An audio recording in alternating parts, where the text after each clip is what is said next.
Hello दोस्तों, welcome to study अडोरा। तो दोस्तों हम लोग देख रहे थे बिहार दरोगा का 2020 में जो नोटिफिकेशन आया था 2213 पदों के लिए, उसकी तैयारी हम लोग 90 प्लस की कर रहे हैं। तो आज अपना ये प्रैक्टिस सेट नंबर 7 होगा, ठीक है मेरे भाई। और मैं बता दूं कि पीछे वाले सेट्स में मैंने यहाँ पे 2313 पद लिख दिया था, जो कि गलत है, वो टाइपिंग एरर हो गया था। तो आज मैंने सुधार दिया है, 2213 पदों के लिए ही वैकेंसी है, ठीक है मेरे भाई। तो चलिए देखते हैं। टोटल नंबर ऑफ क्वेश्चंस हम लोग 100 देख रहे हैं, ठीक है।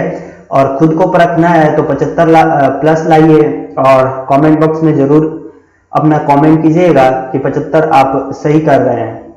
तो देखिए, प्रश्न वही हैं जो प्रश्न पत्र में सीधे पूछे जाएंगे, ठीक है मेरे भाई। तो चलिए स्टार्ट करते हैं अपने सेशन को, और पहला क्वेश्चन देखते हैं क्या है। देखिए पहला क्वेश्चन क्या है। देखिए, भारतीय राष्ट्रीय कांग्रेस का 27वां अधिवेशन किस स्थान पर हुआ। तो इसका राइट आंसर है बांकीपुर। ऑप्शन नंबर डी बिल्कुल सही है, बांकीपुर। देखिए, भारतीय राष्ट्रीय कांग्रेस का 27वां अधिवेशन ये कब हुआ था, तो 1912 ईस्वी में हुआ था, ठीक है। 1912 ईस्वी में हुआ था। कहां पे हुआ था, तो बांकीपुर में हुआ था। और इसके अध्यक्ष कौन थे, तो अध्यक्ष थे आर.एल. मधुलकर, ठीक है। आर.एल. मधुलकर इसके अध्यक्ष थे, ठीक है।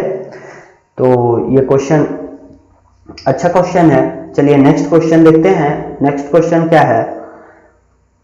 देखिए, मद्रास महाजन सभा की स्थापना की गई। मद्रास महाजन सभा की स्थापना कब की गई थी, तो देखिए इसका right answer D number option हो जाएगा। 1884 ईस्वी में मद्रास महाजन सभा की स्थापना की गई थी। कौन किया था, तो एम वीर राघवाचारी किए थे, और जी सुब्रमण्यम अय्यर और एक थे पी आनंद चार्लू। ये तीनों मिलकर मद्रास महाजन सभा की स्थापना किए थे 1884 में। कहां पर, तो मद्रास में, ठीक है। इसका उद्देश्य क्या था, उद्देश्य था स्थानीय संगठनों के कार्यों को समन्वित करना, ठीक है। और पहला सम्मेलन कब हुआ था, तो पहला सम्मेलन, देखिए मैं यहां पे लिख दे रहा हूं, पहला सम्मेलन कब हुआ था, तो पहला सम्मेलन 29 दिसंबर 1884 को, 29 दिसंबर 1884 से 2 जनवरी 1885 तक, ठीक है। 2 जनवरी 1885 तक मद्रास में आयोजित हुआ था, ठीक है। मद्रास में आयोजित हुआ था। तो पहला सम्मेलन कब से कब हुआ था, तो 29 दिसंबर 1884 से लेकर 2 जनवरी 1885 तक मद्रास में हुआ था। मद्रास महाजन सभा की स्थापना 1884 ईस्वी में की गई थी। और कौन किया था, तो M V Raghavachari, G Subramaniam Iyer, P Anand Charlu ने मिलकर किया था, ठीक है। चलिए नेक्स्ट क्वेश्चन देखते हैं। नेक्स्ट क्वेश्चन क्या है। नेक्स्ट क्वेश्चन है, भारतीय राष्ट्रीय कांग्रेस के प्रथम अधिवेशन में कितने प्रतिनिधियों ने भाग लिया था। तो इस क्वेश्चन का राइट आंसर है 72। सी नंबर ऑप्शन बिल्कुल सही है, 72। थोड़ा सा जान लें भारतीय राष्ट्रीय कांग्रेस के बारे में। तो भारतीय राष्ट्रीय कांग्रेस की स्थापना कब हुई थी, 1885 में। किसके द्वारा हुआ था, तो ए.ओ. ह्यूम के द्वारा, ए.ओ. ह्यूम के द्वारा हुआ था। और भारतीय राष्ट्रीय कांग्रेस के प्रथम अधिवेशन कहां पर आयोजित हुआ था, तो ये होना था पुणे में, बट वहां पे उस टाइम प्लेग फैला हुआ था, इसीलिए वो बॉम्बे में हुआ था, बॉम्बे में। और यहां पर इसकी अध्यक्षता किसने की थी, तो व्योमेश चंद्र बनर्जी किए थे। अध्यक्ष कौन थे, तो व्योमेश चंद्र बनर्जी। और सचिव कौन थे, तो सचिव ए.ओ. ह्यूम था, ठीक है। और कब हुआ था ये अधिवेशन, कब हुआ था, पहला अधिवेशन तो 28 दिसंबर 1885 को, ठीक है, 28 दिसंबर 1885 को। चलिए नेक्स्ट क्वेश्चन देखते हैं। इस क्वेश्चन का राइट आंसर है 72, ठीक है। नेक्स्ट क्वेश्चन है, स्वतंत्र भारत के पहले भारतीय गवर्नर जनरल थे। तो स्वतंत्र भारत के पहले भारतीय गवर्नर जनरल सी राजगोपालाचारी थे। ऑप्शन नंबर ए बिल्कुल सही है। अगर भारतीय नहीं पूछता तो लॉर्ड माउंटबेटन हो जाता, ठीक है। तो इस क्वेश्चन का आंसर है राजगोपालाचारी। स्वतंत्र भारत के पहले भारतीय गवर्नर जनरल सी राजगोपालाचारी थे। ऑप्शन नंबर ए बिल्कुल सही है। नेक्स्ट क्वेश्चन देखते हैं, नेशनल काउंसिल ऑफ एजुकेशन की स्थापना कब हुई? तो कब हुई थी मेरे भाई? 15 अगस्त 1906 को हुई थी। ऑप्शन नंबर डी बिल्कुल सही है, 15 अगस्त 1906। नेक्स्ट क्वेश्चन देखते हैं। नेक्स्ट क्वेश्चन है अपना, असहयोग आंदोलन शुरू किया गया वर्ष कब शुरू किया गया था? तो 1920 में किया गया था।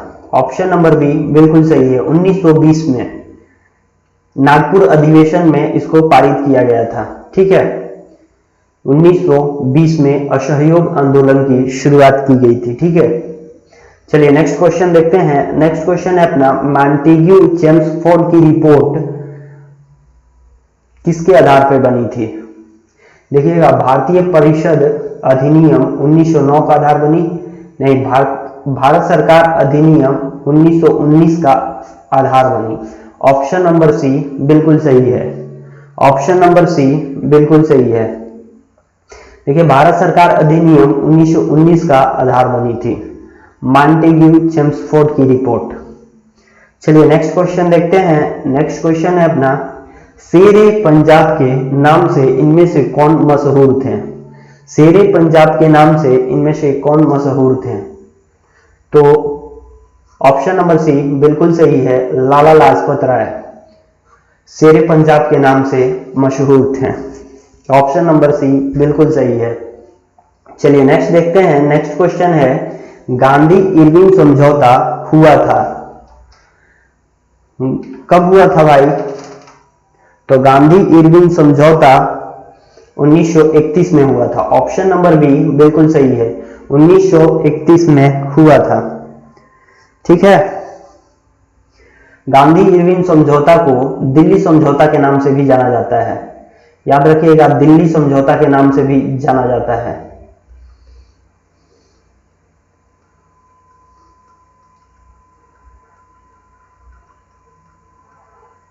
ठीक है, चलिए नेक्स्ट देखते हैं। नेक्स्ट क्वेश्चन क्या है? इस क्वेश्चन का राइट आंसर 1931, ठीक है। नेक्स्ट क्वेश्चन है, निम्न में से कौन सा गोलमेज सम्मेलन 1932 में हुआ था? तो तीसरा गोलमेज सम्मेलन 1932 में हुआ था। पहला कब हुआ था? तो 1930, दूसरा 1931, तीसरा 1932 में हुआ था, ठीक है। सी ऑप्शन बिल्कुल सही है। चलिए नेक्स्ट क्वेश्चन देखते हैं, अभिनव भारत से कौन संबंधित थे? तो अभिनव भारत से राइट आंसर हो जाएगा BD Savarkar. Option number A बिल्कुल सही है, बीडी सावरकर। चलिए नेक्स्ट क्वेश्चन देखते हैं। नेक्स्ट क्वेश्चन है, करो या मरो का संबंध किस आंदोलन से है? करो या मरो का संबंध किस आंदोलन से है? तो भारत छोड़ो आंदोलन से है, 1942, ठीक है। भारत छोड़ो आंदोलन से है, डी नंबर ऑप्शन बिल्कुल सही है, ठीक है। चलिए नेक्स्ट देखते हैं। नेक्स्ट है, किसके प्रयत्नों से बिहार प्रांतीय कांग्रेस का दूसरा अधिवेशन हुआ? तो देखिए, किसके प्रयत्नों से बिहार प्रांतीय कांग्रेस का दूसरा अधिवेशन हुआ था? तो राइट आंसर है श्री दीप नारायण सिंह के प्रयत्नों से बिहार प्रांतीय कांग्रेस का दूसरा अधिवेशन हुआ था, Shri Deep Narayan Singh. Option number B बिल्कुल सही है। चलिए नेक्स्ट क्वेश्चन देखते हैं। नेक्स्ट क्वेश्चन है, स्वराज मेरा जन्मसिद्ध अधिकार है, मैं इसे पाकर रहूंगा, किसने कहा था? तो बाल गंगाधर तिलक ने कहा था। ऑप्शन नंबर सी बिल्कुल सही है। चलिए नेक्स्ट क्वेश्चन देखते हैं। नेक्स्ट क्वेश्चन है, हजारीबाग में बिहारी स्टूडेंट्स कॉन्फ्रेंस का 16वां अधिवेशन हुआ, कब हुआ था? हजारीबाग में बिहारी स्टूडेंट्स कॉन्फ्रेंस का 16वां अधिवेशन 1921 में हुआ था। ऑप्शन नंबर ए बिल्कुल सही है, 1921 में हुआ था। चलिए नेक्स्ट क्वेश्चन देखते हैं। बिहार के प्रमुख समाचार पत्र बिहारी के संपादक थे, कौन थे? तो बिहारी के संपादक बाबू महेश्वर प्रसाद थे। ऑप्शन नंबर डी बिल्कुल सही है, बाबू महेश्वर प्रसाद। चलिए नेक्स्ट क्वेश्चन देखते हैं। राजकुमार शुक्ला किस गांव के निवासी थे? तो राजकुमार शुक्ला मुरली भरवाहा गांव के थे। ऑप्शन नंबर ए बिल्कुल सही है, ये वही राजकुमार शुक्ला हैं जिन्होंने महात्मा गांधी को बुलाया था चंपारण में। ठीक है, तो मुरली भरवाहा के ये निवासी थे। ऑप्शन नंबर ए बिल्कुल सही है। चलिए नेक्स्ट क्वेश्चन देखते हैं। नेक्स्ट क्वेश्चन है, श्री निवारण चंद्र दास गुप्ता थे, किस जगह से थे भाई? तो पुरुलिया से थे। ऑप्शन नंबर ए बिल्कुल सही है, पुरुलिया से थे। चलिए नेक्स्ट क्वेश्चन देखते हैं। नेक्स्ट क्वेश्चन है, कुंवर सिंह राजा थे, तो ये जगदीशपुर के राजा थे। ऑप्शन नंबर सी बिल्कुल सही है, जगदीशपुर के राजा थे ये कुंवर सिंह। 1857 के क्रांतिकारी थे ये। चलिए नेक्स्ट देखते हैं। नेक्स्ट है, लॉर्ड सिन्हा ने 1921 ईस्वी में कहाँ के गवर्नर पद से त्यागपत्र दिया था? तो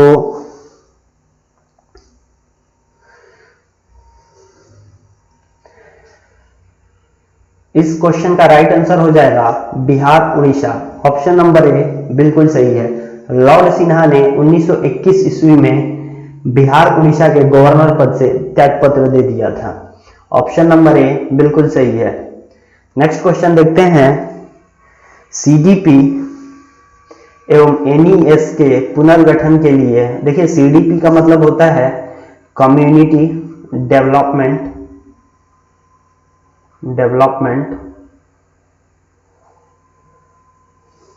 प्रोग्राम, ठीक है, प्रोग्राम। और एनईएस का मतलब होता है नेशनल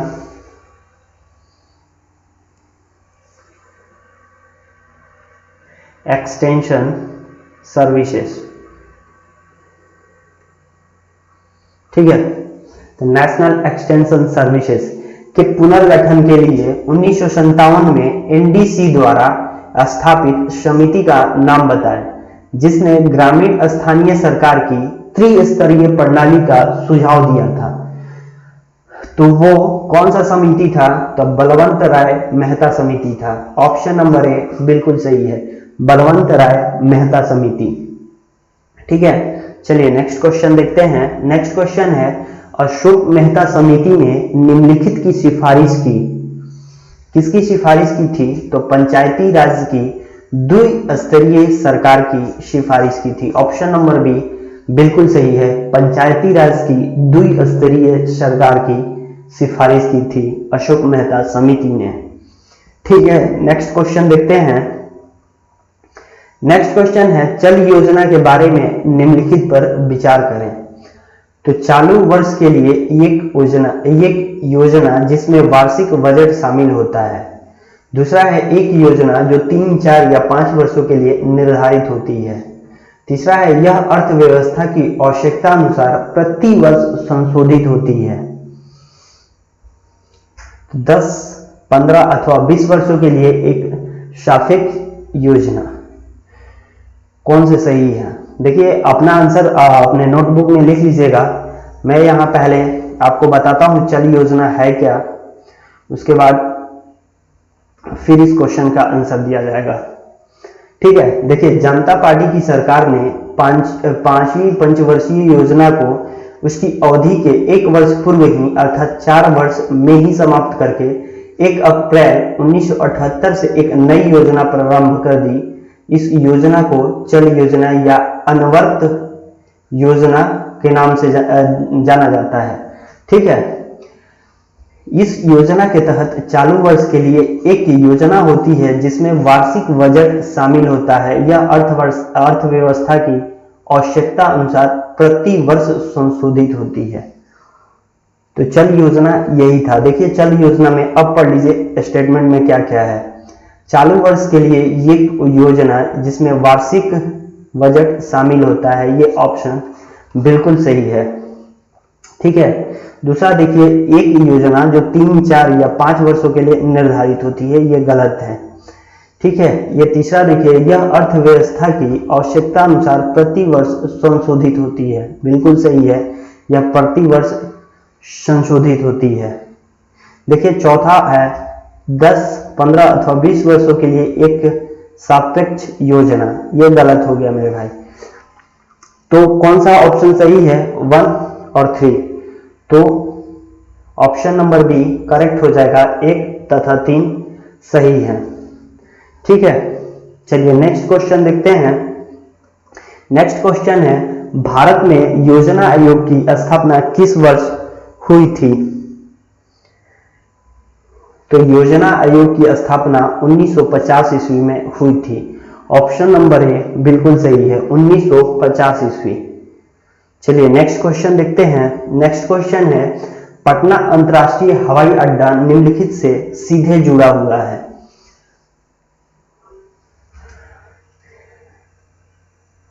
इनसे नहीं जुड़ा है। ऑप्शन नंबर ए बिल्कुल सही है, काठमांडू, नई दिल्ली, कोलकाता, मुंबई, लखनऊ, वाराणसी एवं रांची से ये सीधा जुड़ा हुआ है। ठीक है, ऑप्शन नंबर ए बिल्कुल सही है। चलिए नेक्स्ट क्वेश्चन देखते हैं। नेक्स्ट क्वेश्चन क्या है? देखिए बिहार में निम्नलिखित के द्वारा विमान सेवाएं उपलब्ध कराई जाती हैं। केवल इंडियन एयरलाइंस, केवल सहारा एयरलाइंस, केवल Royal Nepal Airlines, Indian Airlines, Sahara Airlines एवं रॉयल नेपाल एयरलाइंस, ये तीनों से कराया जाता है। ऑप्शन नंबर डी बिल्कुल सही है। ऑप्शन नंबर डी बिल्कुल सही है। देखिए नेक्स्ट क्वेश्चन है तकला मकान मरुस्थल किस देश में स्थित है? तो तकला मकान मरुस्थल चीन में स्थित है। ऑप्शन नंबर डी बिल्कुल सही है, चीन।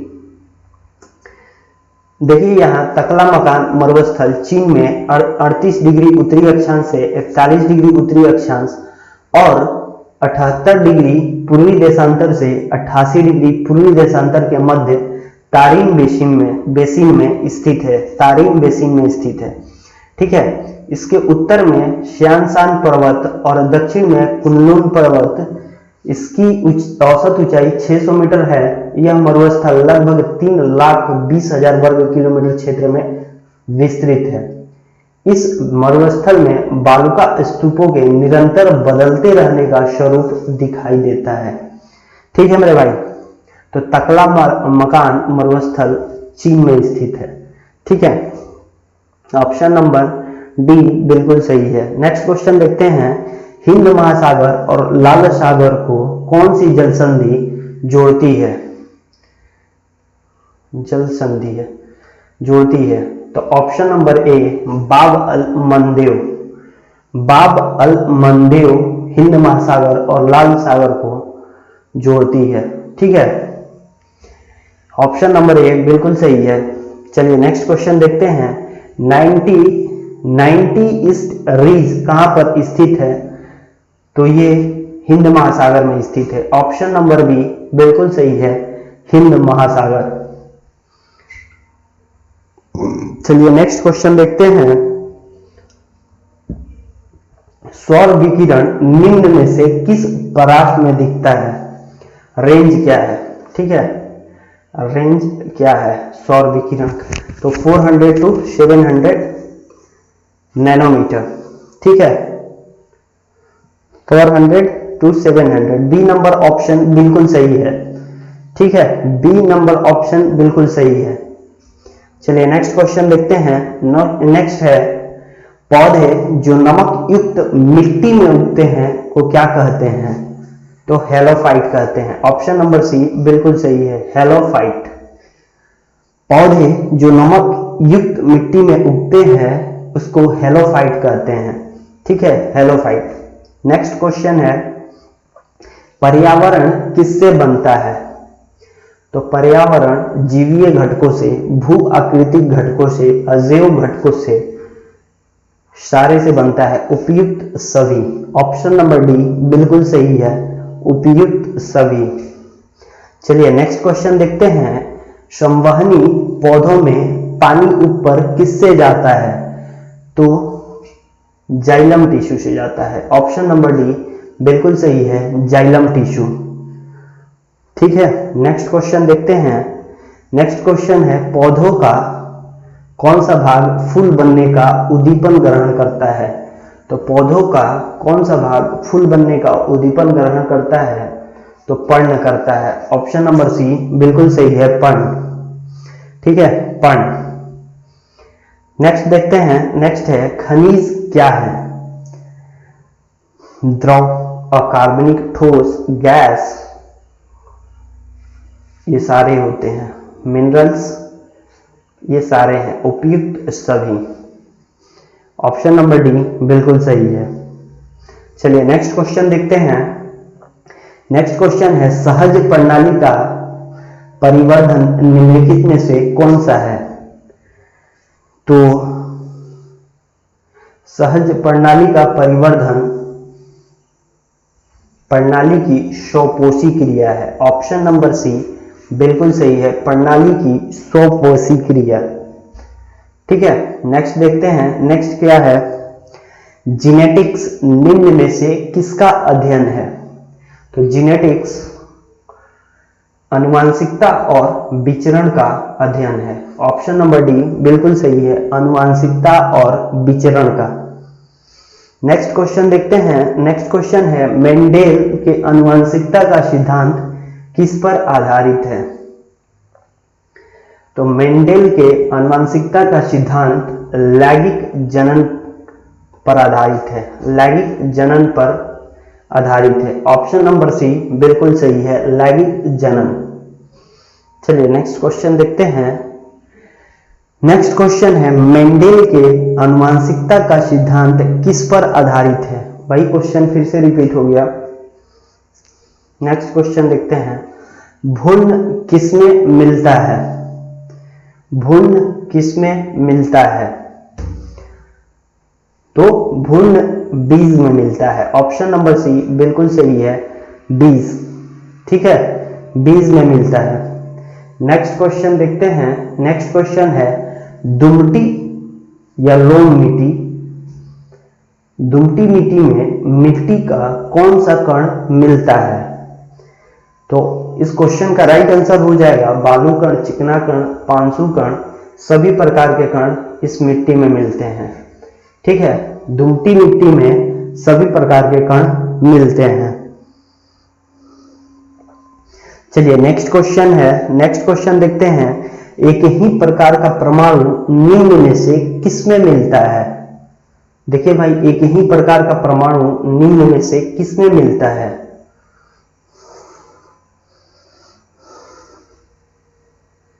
तो प्राकृतिक तत्व में मिलता है। ऑप्शन नंबर सी बिल्कुल सही है, प्राकृतिक तत्व। ठीक है, ऑप्शन नंबर सी बिल्कुल सही है। चलिए नेक्स्ट क्वेश्चन देखते हैं। नेक्स्ट क्वेश्चन है, पौधों को सबसे अधिक पानी किस मिट्टी में मिलता है? तो बलुई मिट्टी में मिलता है पानी भाई। सबसे अधिक किस में मिलेगा? तो बलुई मिट्टी में मिलेगा।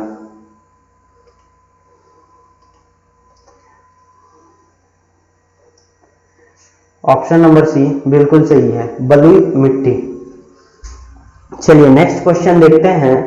नेक्स्ट क्वेश्चन है, किस मिट्टी में कोशिका सबसे अधिक, केशिका हो जाएगा, केशिका सबसे अधिक प्रभावशाली होती है? तो प्रभावशाली किस में होती है? चिकनी मिट्टी में होती है। ऑप्शन नंबर ए बिल्कुल सही है, चिकनी मिट्टी। ठीक है, चिकनी मिट्टी। ऑप्शन नंबर ए बिल्कुल सही है। नेक्स्ट क्वेश्चन देखते हैं, प्रकाश संश्लेषण होता है किसमें होता है भाई? क्लोरोप्लास्ट में। ऑप्शन नंबर सी, क्लोरोप्लास्ट में। चलिए नेक्स्ट क्वेश्चन देखते हैं। नेक्स्ट क्वेश्चन है, महाद्वीप अलग कैसे हुए? तो महाद्वीप अलग कैसे हुए? तो विवर्तनिक क्रिया से। ऑप्शन नंबर बी बिल्कुल सही है, विवर्तनिक क्रिया से। ठीक है, चलिए नेक्स्ट क्वेश्चन है। नेक्स्ट क्वेश्चन है, निम्नलिखित में से कौन सा सौरमंडल का भाग नहीं है? तो सौरमंडल का भाग कौन सा नहीं है? निहारिका सौरमंडल का भाग नहीं है। ठीक है, ऑप्शन नंबर डी बिल्कुल सही है, निहारिका सौरमंडल का भाग नहीं है। ठीक है, नेक्स्ट क्वेश्चन देखते हैं। नेक्स्ट क्वेश्चन है, खाने का नमक NaCl जिसे कहा जाता है किससे बनता है? ठीक है, किससे बनता है? तो मजबूत अम्ल और मजबूत क्षार से। ऑप्शन नंबर बी बिल्कुल सही है, मजबूत अम्ल और मजबूत क्षार से। चलिए नेक्स्ट क्वेश्चन देखते हैं। नेक्स्ट क्वेश्चन है, लैंगिक जनन से अनुवांशिक विचरण कैसे होता है? जीन के सम्मिश्रण, क्रोमोसोम में बदलाव, जीन के मिश्रण, सभी से हो जाएगा, उपयुक्त सभी। ऑप्शन नंबर डी बिल्कुल सही है, उपयुक्त सभी। ठीक है, लैंगिक जनन से अनुवांशिक विचरण कैसे होता है? तो इन सारे से होता है। ठीक है, चलिए नेक्स्ट क्वेश्चन देखते हैं। नेक्स्ट क्वेश्चन है, अरब सागर के पानी का औसतन खारापन है तो कितना है? 35 ppt। ठीक है, बी नंबर ऑप्शन बिल्कुल राइट है, 35 ppt। चलिए नेक्स्ट क्वेश्चन देखते हैं। नेक्स्ट क्वेश्चन है, निम्नलिखित में से कौन सा शहर किसी देश की राजधानी नहीं है? निम्नलिखित में से कौन सा शहर किसी देश की राजधानी नहीं है? तो सिडनी राजधानी नहीं है, कैनबेरा है, ये ऑस्ट्रेलिया का एक शहर है। ठीक है, सिडनी राइट आंसर हो जाएगा इस क्वेश्चन का। चलिए नेक्स्ट क्वेश्चन देखते हैं। नेक्स्ट क्वेश्चन है, ड्यूरंड कप किस खेल से संबंधित है? तो फुटबॉल से है। ऑप्शन नंबर ए बिल्कुल सही है, फुटबॉल। देखिए नेक्स्ट क्वेश्चन है, यहीं पे 2G स्पेक्ट्रम में अक्षर G किस शब्द के लिए प्रयुक्त है? तो जेनरेशन के लिए है। ऑप्शन नंबर सी बिल्कुल सही है, जेनरेशन।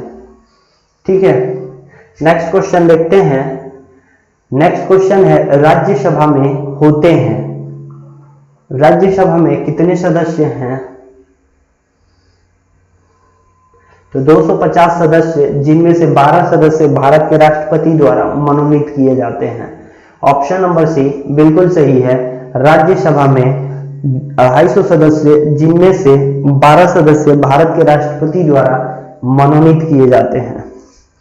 ठीक है, नेक्स्ट क्वेश्चन देखते हैं। नेक्स्ट क्वेश्चन है अपना, संविधान को 26 जनवरी के दिन लागू करने का निर्णय इसलिए किया गया क्योंकि कांग्रेस ने इस तिथि को 1930 में स्वतंत्रता दिवस के रूप में मनाया था। ऑप्शन नंबर ए बिल्कुल सही है, कांग्रेस ने इस तिथि को 1930 में स्वतंत्रता दिवस के रूप में मनाया था। ठीक है, ऑप्शन नंबर ए बिल्कुल सही है। चलिए नेक्स्ट क्वेश्चन देखते हैं। नेक्स्ट क्वेश्चन है, लोक लेखा समिति अपनी रिपोर्ट प्रस्तुत करती है, किसको प्रस्तुत करती है? तो लोकसभा के स्पीकर को। ऑप्शन नंबर ए बी बिल्कुल सही है, लोकसभा के स्पीकर को। ठीक है, नेक्स्ट क्वेश्चन देखते हैं। नेक्स्ट क्वेश्चन है, निम्नलिखित कथनों में से कौन सा एक सही नहीं है? देखिएगा, नहीं है तो धन संपत्ति के मामले में राज्यसभा शक्तिहीन है। ठीक है, धन विधेयक की शुरुआत राज्यसभा में होती है। देखिए यही गलत हो गया भाई, लोकसभा में होती है। धन विधेयक की शुरुआत लोकसभा में होती है। ठीक है, लोकसभा द्वारा पारित किए जाने के बाद राज्यसभा को 14 दिनों के भीतर विधेयक को पारित करना होता है। ये बिल्कुल सही है। राज्यसभा किसी धन विधेयक को पारित कर सकती है अथवा कतिपय सिफारिशों के साथ उसे लोकसभा को लौटा सकती है। ये भी सही है। ये देखिए शुरुआत लोकसभा में होती है। ठीक है, चलिए देखते हैं। देखिए यहाँ इंफॉर्मेशन है। देखिए धन विधेयक की शुरुआत लोकसभा में होती है। लोकसभा द्वारा पारित किए जाने पर उसे राज्यसभा में पेश किया जाता है। राज्यसभा उसे केवल 14 दिनों तक अपने पास रोक सकती है। ठीक है, यदि राज्यसभा उसे पारित करके 14 दिन के अंदर लोकसभा को नहीं भेजती है तो विधेयक को पारित माना जाता है, अप्रूपी हो जाएगा।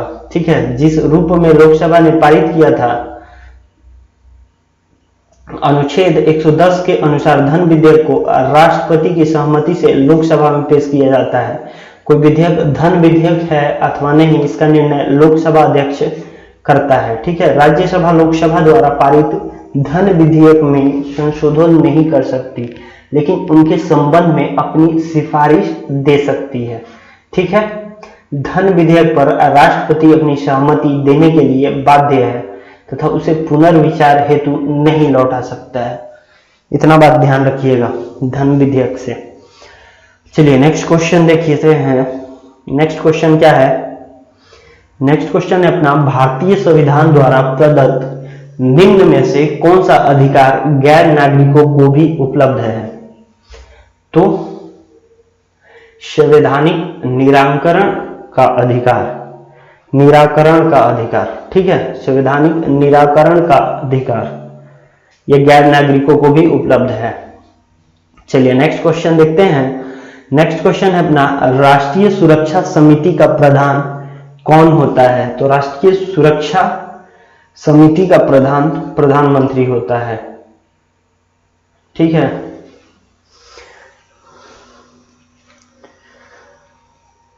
ठीक है, प्रधानमंत्री होता है सुरक्षा समिति का प्रधान।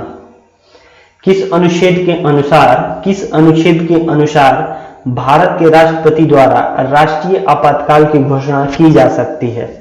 तो अनुच्छेद 352 के तहत। ठीक है, आर्टिकल 352। ऑप्शन नंबर ए बिल्कुल सही है। आर्टिकल 352 के अनुसार भारत के राष्ट्रपति द्वारा राष्ट्रीय आपातकाल की घोषणा की जा सकती है। ठीक है, चलिए नेक्स्ट क्वेश्चन देखते हैं। नेक्स्ट क्वेश्चन है, निम्नलिखित कथनों में से कौन सा एक सही नहीं है? ठीक है, तो देखिए यहां पढ़ लीजिए, सर्वोच्च न्यायालय का गठन 1950 में हुआ था, ये सही है। सर्वोच्च न्यायालय देश की उच्चतम अदालत है जिसमें अपील की जाती है, ये भी सही है। सर्वोच्च न्यायालय कोर्ट मार्शल को छोड़ अन्य किसी भी उच्च न्यायालय अदालतों की सुनवाई कर सकता है, यह भी बिल्कुल सही है। सर्वोच्च न्यायालय कोर्ट मार्शल के साथ अन्य किसी भी उच्च न्यायालय अदालतों की सुनवाई कर सकता है, के साथ नहीं, कोर्ट मार्शल के साथ नहीं। ऑप्शन नंबर डी गलत है और यही इस क्वेश्चन का आंसर हो जाएगा। Option number D, option number D इस क्वेश्चन का सही आंसर है। चलिए नेक्स्ट क्वेश्चन देखते हैं। नेक्स्ट क्वेश्चन है, राज्य सरकारों का संवैधानिक प्रमुख कौन होता है? तो राज्य सरकारों का संवैधानिक प्रमुख राज्यपाल होता है। ऑप्शन नंबर बी बिल्कुल सही है, राज्यपाल। चलिए नेक्स्ट क्वेश्चन देखते हैं। निम्न में से कौन सा शहर गंगा नदी के किनारे स्थित नहीं है? देखिए भाई, गंगा नदी के किनारे स्थित नहीं है, यह है भागलपुर भी है, उत्तरकाशी ये नहीं है, ये भागीरथी के किनारे स्थित है उत्तराखंड में। ठीक है, उत्तराखंड में भागीरथी पर। कानपुर गंगा नदी के किनारे ही है। ठीक है, तो उत्तरकाशी नहीं है। इस क्वेश्चन का राइट आंसर है उत्तरकाशी। ऑप्शन नंबर सी बिल्कुल सही है। नेक्स्ट क्वेश्चन देखते हैं। नेक्स्ट क्वेश्चन है, निम्न में से कौन सा एक मानव अधिकार भारतीय संविधान के अंतर्गत मौलिक अधिकार भी है? ठीक है, शिक्षा का अधिकार मानव अधिकार के अंतर्गत मौलिक अधिकार भी है। ठीक है, शिक्षा का अधिकार, इस क्वेश्चन का राइट आंसर शिक्षा का अधिकार, option number C. Next question देखते हैं, काहिरा का समय ग्रीनविच से 2 घंटा आगे है, अतः यह स्थित है। तो 2 घंटा आगे है ग्रीनविच से, तो वो कितना डिग्री पर, 15 डिग्री इक्वल टू 1 आवर, तो 30 डिग्री 2 आवर, 30 डिग्री पूर्वी देशांतर पर होगा। ऑप्शन नंबर बी बिल्कुल सही है, 30 डिग्री पूर्व देशांतर पर। ठीक है, ऑप्शन नंबर बी बिल्कुल सही है, 30 डिग्री पूर्वी देशांतर पर। ठीक है, चलिए नेक्स्ट क्वेश्चन देखते हैं। नेक्स्ट क्वेश्चन है, अंतर्राष्ट्रीय न्यायालय का मुख्यालय कहां है? तो हेग में है। ऑप्शन नंबर ए हेग, अंतर्राष्ट्रीय न्यायालय का मुख्यालय हेग है। चलिए नेक्स्ट क्वेश्चन देखते हैं, भारत में किस तरह की अर्थव्यवस्था है? तो भारत में मिश्रित अर्थव्यवस्था है। ऑप्शन नंबर सी बिल्कुल सही है, मिश्रित अर्थव्यवस्था है। चलिए नेक्स्ट क्वेश्चन देखिए, कुरियर सेवा से प्रतिस्पर्धा के लिए भारतीय डाक विभाग ने द्रुत डाक सेवा का आरंभ कब किया था?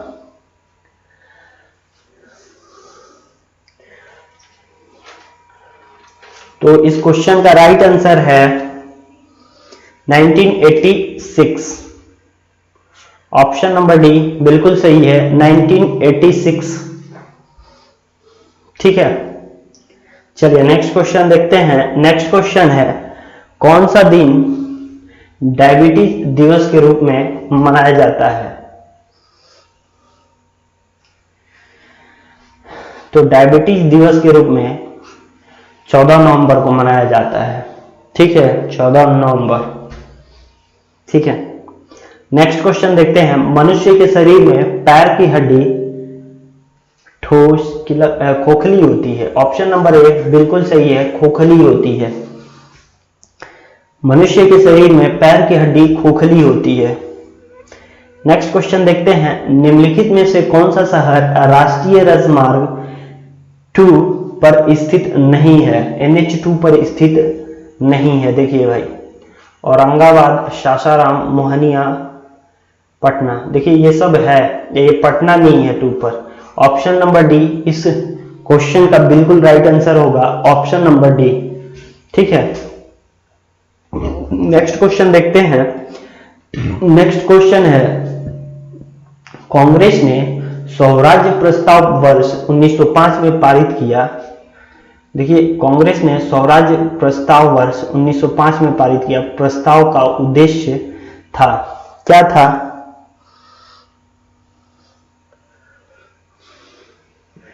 तो इस क्वेश्चन का राइट आंसर होगा स्वशासन सुनिश्चित करना। ठीक है, स्वशासन सुनिश्चित करना। इस क्वेश्चन का राइट आंसर है स्वशासन सुनिश्चित करना। नेक्स्ट क्वेश्चन देखते हैं। नेक्स्ट क्वेश्चन है, प्रांतीय सरकारों का गठन निम्नलिखित में से किस अधिनियम के तहत किया गया? तो प्रांतीय सरकारों का गठन 1935 के अधिनियम से किया गया। ऑप्शन नंबर ए बिल्कुल सही है, 1935 का अधिनियम। चलिए नेक्स्ट क्वेश्चन देखते हैं। भारतीय संविधान में शामिल है 395 आर्टिकल्स, 22 भाग एवं 12 सूचियां। 395 अनुच्छेद, 22 भाग एवं 12 सूचियां। ऑप्शन नंबर ए बिल्कुल सही है। नेक्स्ट क्वेश्चन देखते हैं। नेक्स्ट क्वेश्चन है अपना, भारतीय संविधान में संशोधन करके शिक्षा का अधिकार कब जोड़ा गया? तो 1 अप्रैल 2010 को जोड़ा गया था। ठीक है, 1 अप्रैल 2010। Right answer A option. चलिए नेक्स्ट क्वेश्चन देखते हैं। विश्व में सबसे अधिक कोयला उत्पादन करने वाला देश कौन सा है? तो रूस है। नहीं सॉरी, चाइना है। Option number C China. ठीक है, चीन है। विश्व में सबसे अधिक कोयला उत्पादन करने वाला देश चीन है। ठीक है, चीन है, बिल्कुल सही है। ऑप्शन नंबर सी बिल्कुल सही है, चीन। चलिए नेक्स्ट क्वेश्चन देखते हैं, वलन क्रिया किसका परिणाम है? वलन क्रिया किसका परिणाम है? तो पर्वत निर्माणकारी बल। ऑप्शन नंबर सी बिल्कुल सही है, पर्वत निर्माणकारी बल। ठीक है, चलिए नेक्स्ट क्वेश्चन देखते हैं। नेक्स्ट क्वेश्चन है, अमृतसर एवं शिमला लगभग एक ही अक्षांश पर स्थित हैं, परंतु उनकी जलवायु में भिन्नता का कारण क्या है? तो उनकी ऊंचाई में भिन्नता के कारण। ठीक है, उनकी ऊंचाई में भिन्नता के कारण। ए नंबर ऑप्शन बिल्कुल सही है, उनकी ऊंचाई में भिन्नता। नेक्स्ट क्वेश्चन देखते हैं, अंटार्कटिका में भारत के तृतीय शोध केंद्र का नाम क्या है? तो भारती है। ऑप्शन नंबर ए बिल्कुल सही है, भारती। चलिए नेक्स्ट क्वेश्चन देखते हैं। नेक्स्ट क्वेश्चन है, निम्नलिखित में से कौन सा एक हड़प्पा का बंदरगाह है? तो लोथल। ऑप्शन नंबर बी बिल्कुल सही है, लोथल। चलिए नेक्स्ट क्वेश्चन देखते हैं। नेक्स्ट क्वेश्चन है, गुप्त सम्राट जिसने हुणों को पराजित किया वो कौन थे? तो स्कंदगुप्त थे। Option number C Skandagupta. ठीक है, चलिए नेक्स्ट क्वेश्चन, कलहड़ की पुस्तक का नाम क्या है? कलहड़ की पुस्तक का नाम राजतरंगिणी है। Option number D Rajatarangini. चलिए नेक्स्ट क्वेश्चन देखते हैं, किस अभिलेख में रुद्रदमन प्रथम की विभिन्न उपलब्धियां वर्णित है? तो रुद्रदमन की विभिन्न उपलब्धियां जूनागढ़ अभिलेख में वर्णित हैं। ठीक है, जूनागढ़ के अभिलेख में वर्णित है। ऑप्शन नंबर ए बिल्कुल सही है। नेक्स्ट क्वेश्चन देखते हैं, गुलाम वंश का प्रथम शासक कौन था? तो गुलाम वंश का प्रथम शासक कुतुबुद्दीन ऐबक था। ठीक है, नेक्स्ट क्वेश्चन देखते हैं। नेक्स्ट क्वेश्चन है, अलाउद्दीन खिलजी के आक्रमण के समय देवगिरी का शासक कौन था? तो रामचंद्र देव थे। ऑप्शन नंबर बी बिल्कुल सही है, रामचंद्र देव। चलिए नेक्स्ट क्वेश्चन देखते हैं, निम्नलिखित में से किस मुस्लिम शासक ने तीर्थ यात्रा कर समाप्त कर दिया था? तीर्थ यात्रा कर किस मुस्लिम शासक ने समाप्त किया था? तो वो अकबर थे। ठीक है, ऑप्शन नंबर डी बिल्कुल सही है, अकबर। चलिए नेक्स्ट क्वेश्चन देखते हैं। नेक्स्ट क्वेश्चन है, फिरोज तुगलक द्वारा स्थापित दार उल सफा क्या था? दार उल सफा क्या था? तो एक खैराती अस्पताल था। ठीक है, एक खैराती अस्पताल। ऑप्शन नंबर बी बिल्कुल सही है, एक खैराती अस्पताल। चलिए नेक्स्ट देखिए, स्थायी बंदोबस्त किसके साथ किया गया? तो अस्थायी बंदोबस्त जमींदारों के साथ किया गया था। ऑप्शन नंबर ए बिल्कुल सही है, जमींदारों के साथ। चलिए नेक्स्ट क्वेश्चन देखते हैं, प्रार्थना समाज के संस्थापक कौन थे? प्रार्थना समाज के संस्थापक कौन थे? Atmaram Pandurang. Atmaram Pandurang. Option number A बिल्कुल सही है, आत्माराम पांडुरंग। चलिए नेक्स्ट क्वेश्चन देखते हैं, भारतीय पुनर्जागरण आंदोलन के पिता कौन थे? भारतीय पुनर्जागरण आंदोलन के पिता कौन थे? तो राजा राममोहन राय थे।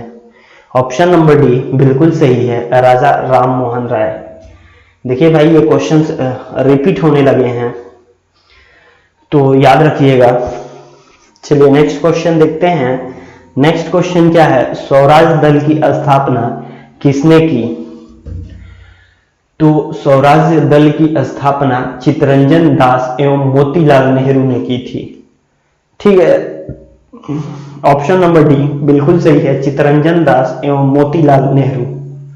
चलिए नेक्स्ट क्वेश्चन देखते हैं, थियोसॉफिकल सोसाइटी की स्थापना किसने की? तो मैडम HP ब्लावेटस्की। ठीक है, मैडम HP ब्लावेटस्की।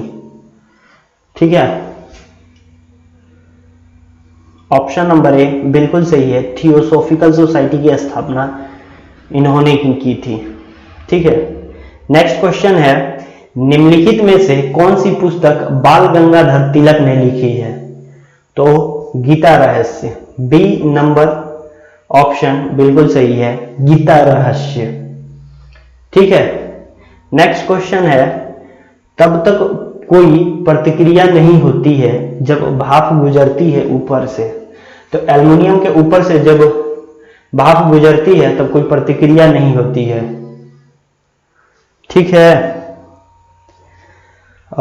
नेक्स्ट क्वेश्चन है, देखिए नेक्स्ट क्वेश्चन है, वैज्ञानिक इवान पाउलो किस क्षेत्र में अपने कार्यों के लिए जाने जाते हैं?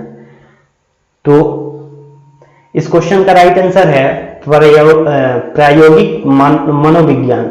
ऑप्शन नंबर डी बिल्कुल सही है, प्रायोगिक मनोविज्ञान। देखिए नेक्स्ट क्वेश्चन है, एम्फीबिया बताता है, क्या बताता है भाई? एम्फीबिया बताता है बहुत तेजी से चलने वाली नार्वों को, केवल जल में ही रह सकने वाले पशुओं को, केवल स्थल पर ही रह सकने वाले पशु, जल एवं स्थल दोनों पर ही रह सकने वाले पशुओं को एम्फीबिया बताता है। ठीक है, चलिए नेक्स्ट क्वेश्चन देखते हैं। नेक्स्ट क्वेश्चन है अपना, साइमन कमीशन पहली बार भारत आया था? कब आया था भाई साइमन कमीशन? तो 1928 में। ऑप्शन नंबर बी बिल्कुल सही है, 1928। चलिए नेक्स्ट क्वेश्चन देखते हैं, अजातशत्रु के वंश का नाम क्या था? अजातशत्रु के वंश का नाम क्या था? देखिए ए ऑप्शन गलत हो गया है, यहाँ पे नहीं लिखाया है, मौर्य लिख लीजिएगा ए ऑप्शन। तो अजातशत्रु के वंश का नाम हर्यक वंश था। ऑप्शन नंबर बी बिल्कुल सही है, हर्यक वंश। ठीक है, चलिए नेक्स्ट क्वेश्चन देखते हैं। नेक्स्ट क्वेश्चन है, तृतीय बौद्ध सभा किस स्थान पर बुलाई गई थी? तो तृतीय बौद्ध सभा पाटलिपुत्र स्थान पर बुलाई गई थी। ठीक है, पाटलिपुत्र में बुलाई गई थी। चलिए नेक्स्ट क्वेश्चन देखते हैं। नेक्स्ट क्वेश्चन है, निम्न में से किस ट्रेन का नाम बदलकर नेताजी एक्सप्रेस कर दिया गया है? देखिए भाई, नेताजी एक्सप्रेस कर दिया गया है हावड़ा कालका मेल को, हावड़ा कालका मेल को नाम बदलकर नेताजी एक्सप्रेस कर दिया गया है। नेक्स्ट क्वेश्चन देखते हैं, हाल ही में किस देश ने अमेरिका के पूर्व विदेश मंत्री माइक पॉम्पियो समेत 28 अधिकारियों पर प्रतिबंध लगाने का फैसला किया गया है? तो कौन सा देश है वो? तो रशिया है। ऑप्शन नंबर ए बिल्कुल सही है, रशिया ने अमेरिका के पूर्व विदेश मंत्री माइक पॉम्पियो समेत 28 अधिकारियों पर प्रतिबंध लगाने का फैसला कर लिया है। ठीक है, चलिए दोस्तों, यहां अपना सेशन समाप्त होता है। तो चैनल को लाइक, शेयर और सब्सक्राइब करना न भूलें। तब तक के लिए धन्यवाद।